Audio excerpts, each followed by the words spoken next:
Guys, ito flex ko lang sa inyo yung itong Greenie LP, Greenie and LP, from manufacturer dito ng Unbox Industries. Ayan, ayan, meron siyang laser seal.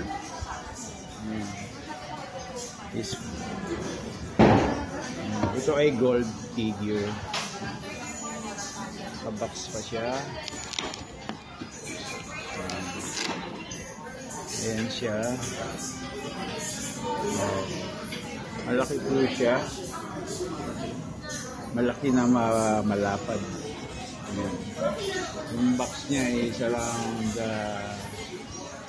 10 inches. Ayan yung kamay ko. Ayan. So, napaka-rare po nito at napakamahal. Sayang at mapupunta na ito sa isang kaibigan. Ayan. Ayan. Okay po, please ko lang sa inyo. Ayan.